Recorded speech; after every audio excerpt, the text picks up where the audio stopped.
संकुलों में हम प्रतिस्थापन अभिक्रिया पढ़ रहे हैं और संकुलों की प्रतिस्थापन अभिक्रिया जैसा कि हम जानते हैं दो प्रकार की पढ़ी हमने।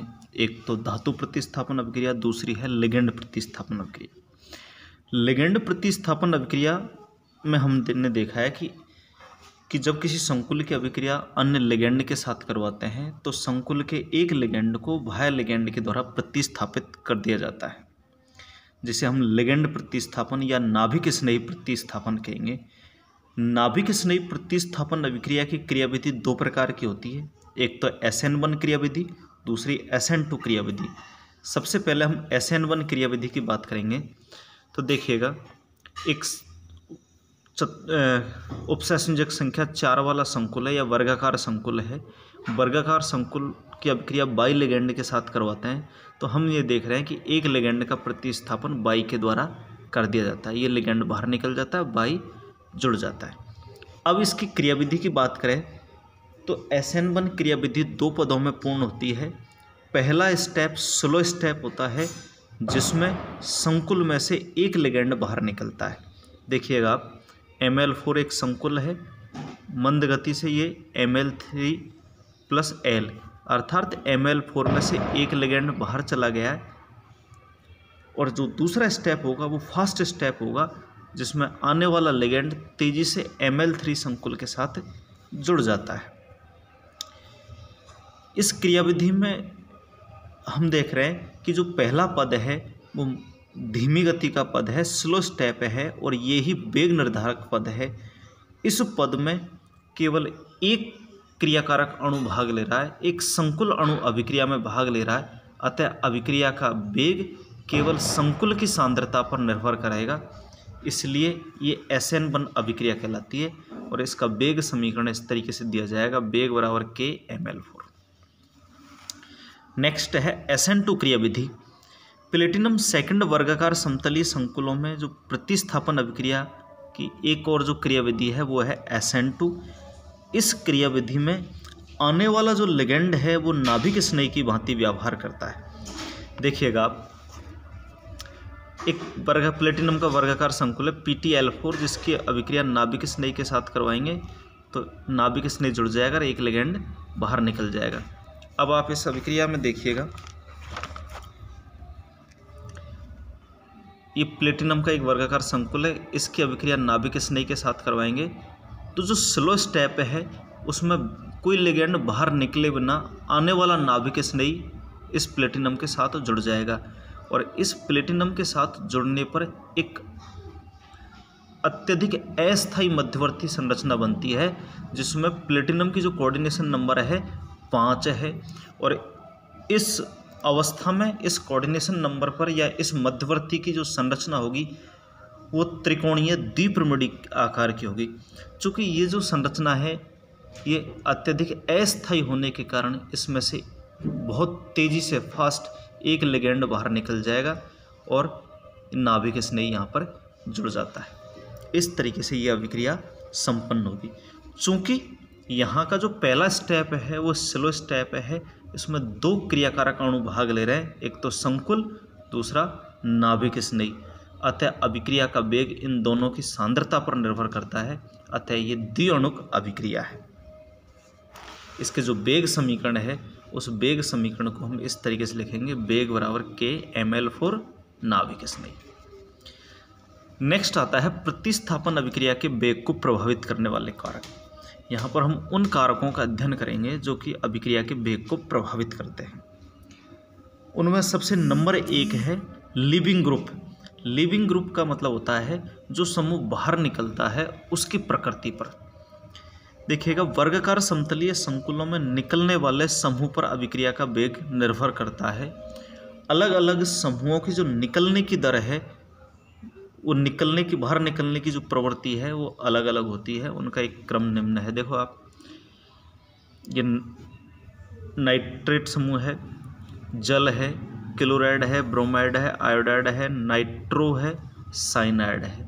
अर्थात इन लिगेंडों में देखा जाए तो नाइट्रेट की निकलने की जो प्रवृत्ति है वो सबसे ज़्यादा है, उससे कम H2O की, फिर क्लोराइड की, फिर ब्रोमाइड की और सबसे कम है साइनाइड की।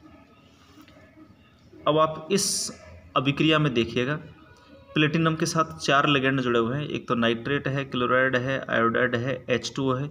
इसकी अभिक्रिया कोई अन्य लिगेंड के साथ करवाएंगे तो सब इन चारों में से नाइट्रेट समूह बाहर निकलेगा, क्योंकि इसकी जो बाहर निकलने की प्रवृत्ति है वो सबसे ज़्यादा है, और यहाँ पर क्या जुड़ जाएगा, लिगेंड जुड़ जाएगा। तो इस तरीके से अभिक्रिया का वेग बाहर निकलने वाले समूह की प्रकृति पर निर्भर करता है। नेक्स्ट है विलायकन प्रभाव, सॉल्वेंट का इफेक्ट।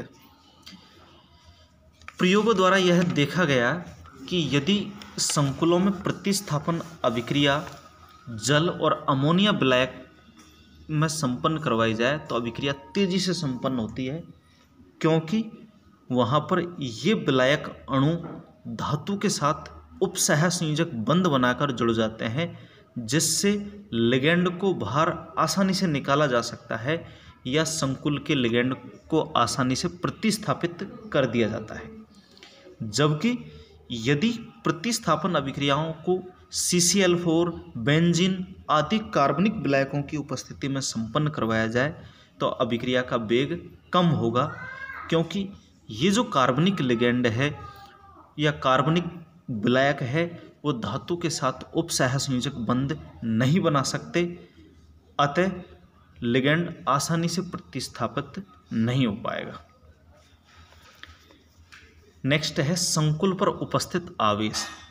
प्रतिस्थापन अभिक्रिया का वेग इस बात पर भी निर्भर करेगा कि संकुल पर आवेश कितना है। संकुल पर जितना ज़्यादा आवेश होगा अभिक्रिया का वेग उतना ही अधिक होगा, क्योंकि संकुल पर आवेश बढ़ने से आने वाले लिगेंड के बीच में अट्रैक्शन बढ़ जाता है, जिससे नया आने वाला लिगेंड तेजी से संकुल के साथ जुड़ जाएगा और अभिक्रिया के वेग को बढ़ा देगा। नेक्स्ट है ट्रांस प्रभाव। वर्ग समतलीय संकुलों की प्रतिस्थापन अभिक्रिया में कुछ लिगेंड ऐसे होते हैं जो उनकी ट्रांस स्थिति पर जुड़े हुए लिगेंड को प्रतिस्थापित होने के लिए निर्देशित करते हैं, या वर्ग समतलीय संकुलों में कुछ लिगेंड ऐसे होते हैं जो अपने से सामने स्थित, अपने से ट्रांस स्थिति पर स्थित लिगेंड को प्रतिस्थापित कर देते हैं। ये प्रभाव उनका ट्रांस प्रभाव कहलाता है, और ऐसे लिगेंड ट्रांस निर्देशकारी लिगेंड कहलाते हैं। या हम इसको दूसरी तरीके से भी परिभाषित कर सकते हैं, वह प्रक्रम जिसमें संकुल में उपस्थित कोई समूह या लिगेंड आने वाले प्रतिस्थापी लिगेंड को ट्रांस स्थिति पर जुड़ने के लिए निर्देशित करता है, उसे हम ट्रांस प्रभाव कहते हैं, और ये समूह ट्रांस निर्देशित समूह कहलाते हैं। देखिएगा, उदाहरण के रूप में देखिएगा, प्लेटिनम का संकुल है जिसके साथ 2 तो क्लोराइड जुड़े हुए हैं, 1 लिगेंड और 1 अमोनिया। यदि इसकी अभिक्रिया प्रीडीन के साथ करवाई जाए तो ये जो प्रीडीन है क्लोराइड को रिप्लेस करेगा, क्लोराइड को प्रतिस्थापित करेगा, अर्थात ये जो लिगेंड एल है इसके विपरीत दिशा में, इसके ट्रांस पोजीशन पर स्थित लिगेंड को प्रतिस्थापित कर देगा और यहाँ पर प्रीडीन जुड़ जाएगा।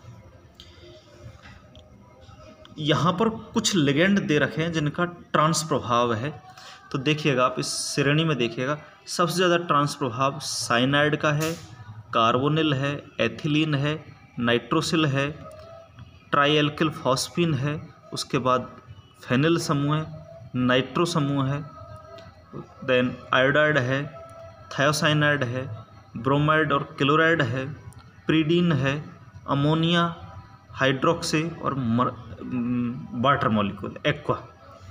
तो साइनाइड से जल के अणु की तरफ बढ़ते हैं हम तो इनका ट्रांस प्रभाव घटता जाता है, अर्थात सबसे ज़्यादा ट्रांस प्रभाव है वो साइनाइड का है और सबसे कम H2O का है। तो इस क्रम को ध्यान में रखते हुए हम ये निर्धारित कर सकते हैं कि कौन से लिगेंड के सामने वाला लिगेंड प्रतिस्थापित होगा। देन एक एग्जाम्पल देखिएगा आप, इस प्लेटिनम के साथ 3 क्लोराइड जुड़े हुए हैं, 1 नाइट्रो समूह जुड़ा हुआ है। यदि इसकी अभिक्रिया अमोनिया के साथ करवाते हैं तो इस प्रकार हम देखते हैं कि नाइट्रो समूह का जो ट्रांस प्रभाव है वो क्लोराइड से ज़्यादा है, अतः नाइट्रो समूह के सामने स्थित जो लिगैंड है वो जल्दी प्रतिस्थापित होगा। लेकिन यहाँ पर यदि सैद्धांतिक रूप से देखा जाए तो दो प्रकार के उत्पाद बनने की संभावना है। एक तो वो संभावना है जिसमें नाइट्रो समूह के ट्रांस स्थिति पर लिगैंड को प्रतिस्थापित किया है, क्लोराइड को प्रतिस्थापित किया है, अमोनिया को हमने यहाँ पर जोड़ा है, ये ट्रांस उत्पाद बना और ये ट्रांस उत्पाद बनेगा। दूसरी स्थिति ये देखिए कि हमने नाइट्रो के पास वाले क्लोराइड को प्रतिस्थापित किया है, तो यहाँ पर सिस उत्पाद बन रहा है। सैद्धांतिक रूप से तो ये दोनों उत्पाद बन सकते हैं, ट्रांस और सिस, लेकिन प्रायोगिक रूप से केवल ट्रांस उत्पाद ही बनेगा, क्योंकि नाइट्रो के सामने स्थित क्लोराइड समूह आसानी से प्रतिस्थापित हो जाएगा और ट्रांस उत्पाद बनेगा। या हम कह सकते हैं कि नाइट्रो समूह का जो ट्रांस इफेक्ट है वो क्लोराइड से अधिक होने के कारण नाइट्रो के सामने स्थित क्लोराइड प्रतिस्थापित हो जाएगा। इसे हम ट्रांस प्रभाव के द्वारा समझ सकते हैं। Thank you.